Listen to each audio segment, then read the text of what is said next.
So we've looked at commands 1 through 4. Yes. And we've pointed out that all of these are emphasizing your relationship with God. Yeah.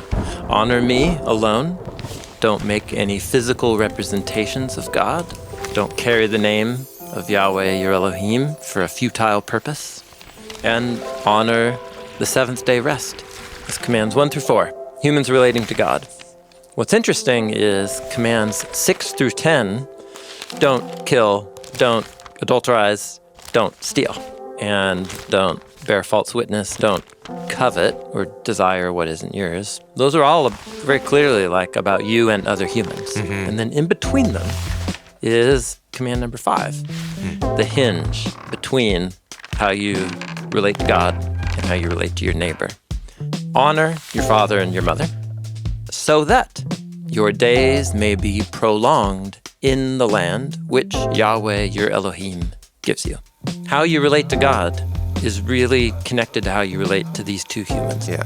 Notice the your is repeated. Your father, your mother, your Elohim. Your father and your mother are the ones who gave you life.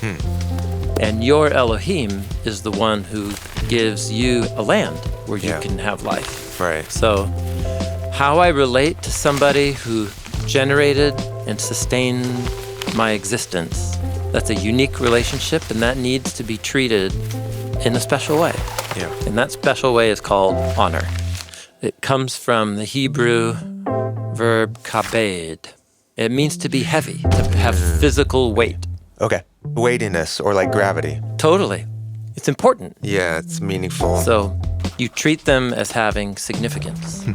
So, for example, here's Proverbs 14:31. The one who oppresses the poor taunts his maker. Acting unfairly towards someone who has less than you, you are making fun of his creator. Wow, that's heavy. Staggering implications.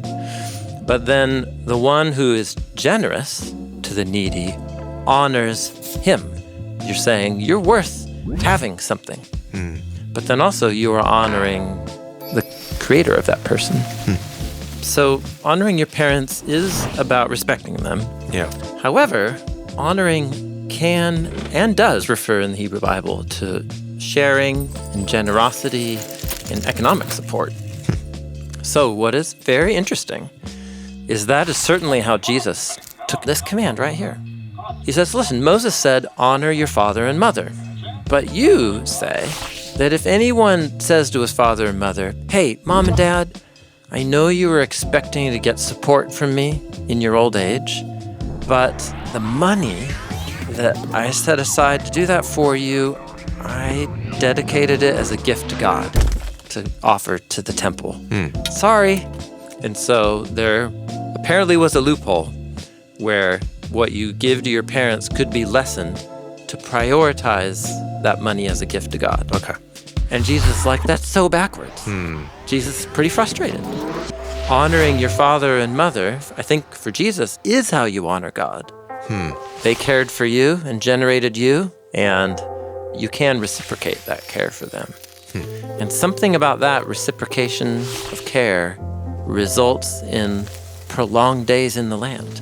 How does a community have long, multi-generational life? Yeah, it's through reciprocal care within the community.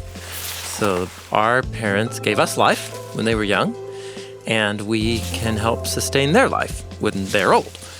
And it's this reciprocity of care. This is the only command in the list with a promise. So that you'll have long life in the land. Yes. And for Jesus, this command wasn't just about our own biological fathers and mothers.